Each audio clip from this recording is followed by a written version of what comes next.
Instrumental method of analysis, most important question. So friend, welcome back to your YouTube channel अभी pharmacy. अभी तक हमने last video में novel drug delivery system, pharmacy practice और industrial pharmacy के जितने भी शॉर्ट टाइप के इंपॉर्टेंट क्वेश्चन थे हमने डिस्कस किए हुए थे। आज की इस वीडियो में हम लोग इंस्ट्रूमेंटल मेथड ऑफ एनालिसिस के जो भी मोस्ट इंपॉर्टेंट क्वेश्चन है जो कि लास्ट ईयर में पूछे गए हैं, लास्ट के 2-3 साल के जो भी प्रीवियस ईयर क्वेश्चन पेपर है उसमें पूछे गए हैं, तो आज की इस वीडियो में हम लोग उन्हीं को कवर करने वाले हैं, उनके इंपॉर्टेंट क्वेश्चन के सोल्यूशन देखने वाले हैं। तो चलिए आज की इस वीडियो को हम लोग शुरू करते हैं। अभी तक हमारी लास्ट वीडियो नहीं देखी तो उसका लिंक आपको डिस्क्रिप्शन बॉक्स में मिल जाएगा, आप वहां से जाकर उसको चेकआउट कर सकते हो। तो चलो आज की इस वीडियो को हम लोग शुरू करते हैं। तो इसमें जो फर्स्ट क्वेश्चन बनता है, डिफाइन क्रोमोफोर्स एंड ऑक्सोक्रोम्स। ये काफी ज्यादा इंपॉर्टेंट क्वेश्चन है, कई बार ये क्वेश्चन पूछा गया है। तो सबसे पहले देखते हैं कि क्रोमोफोर्स क्या होते हैं। These are the molecules or part of molecule that absorb light in the UV visible region and responsible for imparting color to the compound। तो जो हमारे क्रोमोफोर्स होते हैं वो ऐसे मॉलिक्यूल्स होते हैं जो कि क्या करते हैं, लाइट को एब्जॉर्ब करते हैं यूवी विजिबल रीजन में, और एक किसी भी कंपाउंड को जो कलर देता है उसके लिए ये रिस्पॉन्सिबल होते हैं। यानी ये सिंपली क्या करते हैं, जो कंपाउंड का कलर होता है उसके लिए ये रिस्पॉन्सिबल होते हैं, कलर इम्पार्ट करते हैं। अगर इनके एग्जाम्पल्स की बात की जाए, कई बार क्या होता है इसके साथ में एग्जाम्पल पूछ लिया जाता है, सिंपली क्रोमोफोर की डेफिनेशन विथ एग्जाम्पल पूछता है। तो इसका एग्जाम्पल आप लिख सकते हो, nitro compounds are generally yellow in colour. तो जो नाइट्रो कंपाउंड्स होते हैं अगर उनका कलर देखा जाए तो वो येलो कलर के होते हैं। उसके बाद इसमें जो ऑक्सोक्रोम्स क्या होते हैं, तो auxochrome is a group of atom that get attached to the chromophore and increase the colorfulness of the chromophore। Auxochrome are also known as colour enhancing group. तो जो बेसिकली ऑक्सोक्रोम्स क्या होते हैं, ये किसी एटम का ग्रुप होता है जो कि हमारे क्रोमोफोर से अटैच होते हैं, यानी जुड़े हुए होते हैं, और ये क्या करते हैं, जो क्रोमोफोर का कलर है उसके कलर की इंटेंसिटी को ये क्या करते हैं और बढ़ा देते हैं। इसलिए इनको क्या बोलते हैं, कलर इनहांसिंग ग्रुप भी बोला जाता है। तो इस तरीके से आप ऑक्सोक्रोम्स की डेफिनेशन लिख सकते हो। उसके बाद अगर इसके एग्जांपल्स की बात करते हैं तो इसका एग्जांपल आप लिख सकते हो, OH ग्रुप होता है, OR ग्रुप होता है, या फिर NH2 ग्रुप जो होते हैं वो एज अ ऑक्सोक्रोम की तरह बिहेव करते हैं। उसके बाद जो इसमें अगला क्वेश्चन बनता है, what is eddy diffusion. Eddy diffusion is a process by which fluid substance mix together due to eddy motion. तो ईडी डिफ्यूजन क्या होता है, एक प्रोसेस होती है जिसकी वजह से जो हमारा फ्लूइड सब्सटेंस है यानी जो लिक्विड सब्सटेंस है वो मिक्स हो जाता है, एक दूसरे के साथ मिक्स हो जाता है, क्योंकि उसके अंदर क्या होता है, एक ईडी मोशन होता है।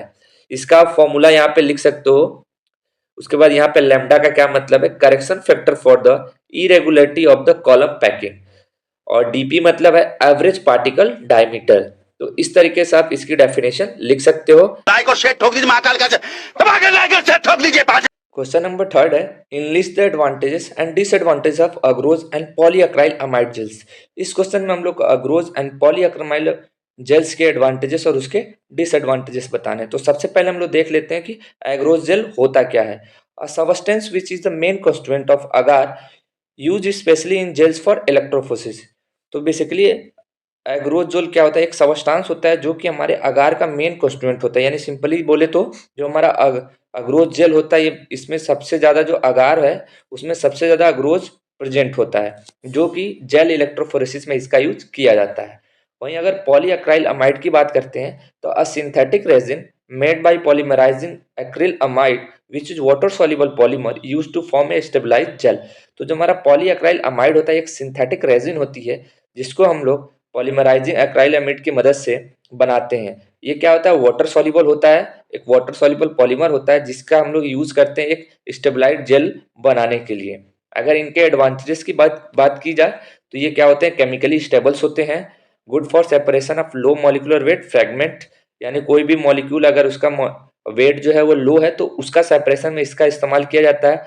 शार्प बॉन्ड्स होते हैं, दे कैन इजिली प्रोसेस, इनको आसानी से प्रोसेस भी किया जा सकता है। अगर इनके डिसएडवांटेजेस की बात करते हैं, टॉक्सिक मोनोमर, यानी ये टॉक्सिक भी हो सकते हैं। Gels are tedious to prepare and often leak, ये इनको थोड़ा प्रिपेयर करना मुश्किल होता है और कई बार क्या होता है ये लीक भी कर सकते हैं। Need new gel for each experiment, जब भी हम लोग अलग अलग जो एक्सपेरिमेंट करना रहता है तो हमेशा हमेशा हमें एक अलग जेल की जरूरत पड़ती है। तो ये कुछ इसके डिसएडवांटेजेस होते हैं। उसके बाद बात करते हैं क्वेश्चन नंबर 4 की, व्हाट इज एब्जॉर्प्टिव एब्जॉर्प्टिविटी, तो सिंपली आप कुछ समझ सकते हो कि यहाँ पे एब्जॉर्प्शन से रिलेटेड ही ये टर्म मिलता जुलता है। तो absorptivity is defined as the fraction of the amount of incident radiation that is absorb by the surface. तो बेसिकली एब्जॉर्प्टिविटी क्या होता है कि जैसे कोई एक सरफेस है, वो कितना फ्रैक्शन ऑफ इंसिडेंस रेडिएशन को क्या कर रहा है, एब्जॉर्ब कर रहा है। सिंपली जैसे कोई सरफेस है, वो कितनी रेडिएशन को एब्जॉर्ब कर रहा है, उसी को हम लोग क्या बोलते हैं, उसकी एब्जॉर्प्टिविटी। तो इस तरीके से आप इसकी डेफिनेशन लिख सकते हो। उसके बाद जो क्वेश्चन नंबर 5 है, right about hollow cathode lamp. इसमें हम लोग को हॉलो कैथोड लैंप्स के बारे में बताना है।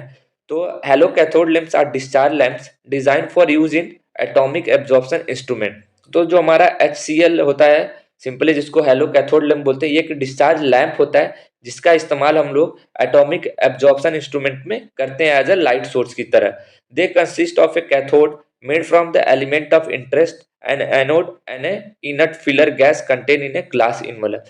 तो जो हमारा ये हाइलो कैथोड लैंप होता है, वो किस चीज से मिलके बना होता है, तो आप यहाँ डायग्राम में कुछ देख सकते हो। इसमें एक कैथोड होता है, एक एनोड होता है, इसके अंदर एक इनर्ट गैस फील होती है जिसको हम लोग बफर गैस से यहाँ पे दिखा रहे हैं, और यहाँ से एक बैटरी अटैच होती है। तो ये इसका कुछ डायग्राम होता है। तो इस तरीके से आप इसको समझ सकते हो। उसके बाद क्वेश्चन नंबर 6 की बात करते हैं, व्हाट इज इलेक्ट्रोफोरेटिक मोबिलिटी। तो electrophoretic mobility is the solute response to the applied electric field in which cations move toward the negatively charged cathode, anions move toward the positively charge anode and neutral species remain stationery. तो basically electrophoretic mobility क्या होती है, एक salute होता है जो क्या करता है, जब उसमें इलेक्ट्रिक फील्ड अप्लाइड की जाती है तो जो कैटायंस होते हैं वो कैथोड की तरफ मूव करते हैं, वहीं जो अनायंस होते हैं वो एनोड की तरफ मूव करते हैं, और जो इसमें न्यूट्रल स्पीसीज होते हैं वो वहां पे स्टेशनरी रहते हैं, यानी वो मूव वहां से नहीं करते हैं। नेक्स्ट क्वेश्चन की बात करते हैं, what is the difference between normal phase and reverse phase chromatograph. ये क्वेश्चन काफी ज्यादा इंपॉर्टेंट है, इसकी डेफिनेशन भी पूछ सकता है या फिर इन दोनों में डिफरेंस भी पूछ सकता है। तो यहाँ पे हमने इसकी डिफरेंस देखते हैं और साथ में इसकी डेफिनेशन भी इसमें है। तो सबसे पहले रिवर्स फेज क्रोमेटोग्राफी की बात करते हैं। Reverse phase chromatography is a technique in which we use a hydrophobic stationary phase. तो जो रिवर्स फेज क्रोमेटोग्राफी होता है, इसमें हम लोग क्या करते हैं, हाइड्रोफोबिक स्टेशनरी फेज का यूज करते हैं, और वहीं जो नॉर्मल फेज क्रोमेटोग्राफी होता है वहां पे हम लोग एक हाइड्रोफिलिक स्टेशनरी फेज का यूज करते हैं। क्रोमेटोग्राफी में दो तरीके के यूज किए जाते हैं जो भी फेज होते हैं, एक स्टेशनरी फेज होता है, एक मोबाइल फेज होता है। तो रिवर्स फेज में क्या होता है, यहाँ पे जो अ, हम लोग सबस्टेंस लेते हैं वो हाइड्रोफोबिक होता है, और नॉर्मल फेज में वो हाइड्रोफिलिक होता है। नेक्स्ट पॉइंट देखते हैं, the stationary phase of reverse phase is non polar. तो इसमें जो हमारा स्टेशनरी फेज होता है वो नॉन पोलर इन नेचर होता है, क्योंकि ये हाइड्रोफोबिक होता है, और जो नॉर्मल फेज में स्टेशनरी फेज होता है वो पोलर इन नेचर होता है। उसके बाद है the mobile phase of reverse phase is polar. Mobile phase जो हम लोग इसमें यूज करते हैं वो पोलर इन नेचर होता है, और नॉर्मल फेज में जो हम लोग मोबाइल फेज यूज करते हैं वो नॉन पोलर होता है। Scientists use an aqueous blend of water with a miscible polar organic solvent such as एक्टोनाइट्राइल और मेथनॉल। जो हमारे जो लैब में इसके एक्सपेरिमेंट किए जाते हैं तो वहां पे इसके साथ में aqueous blend of water use किया जाता है with A miscible polar organic solvent के साथ, जैसे कि हमारा एसिटोनाइट्राइल्स हो गया या फिर मिथनॉल हो गया। वहीं नॉर्मल फेज में क्या होता है, जो साइंटिस्ट होते हैं वो ऑर्गेनिक सॉल्वेंट का यूज करते हैं, जैसे हेक्सेन हो गया या फिर एथिल एसीटेट, तो इनका इस्तेमाल किया जाता है। Reverse phase chromatography has a broad use in around 70%। जो रिवर्स फेज क्रोमेटोग्राफी है ये काफी ज्यादा यूज की जाती है, लगभग 70% इसका इस्तेमाल किया जाता है। वहीं जो नॉर्मल फेज क्रोमेटोग्राफी है उसका ज्यादा इस्तेमाल नहीं किया जाता है।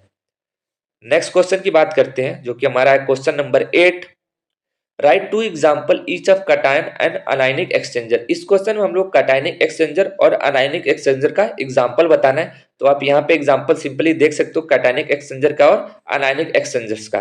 कटायनिक एक्सचेंजर की बात करते हैं तो मेथिल सल्फोनेट है जो कि एक स्ट्रॉन्ग कटायन एक्सचेंजर होता है, और सेकेंड है कार्बोक्सिल मेथिल, ये भी एक कटायनिक एक्सचेंजर होता है।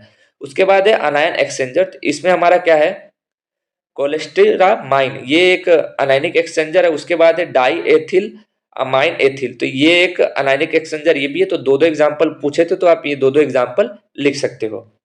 क्वेश्चन नंबर 9 की बात करते हैं, what are different type of vibrational modes observe in IR spectroscopy.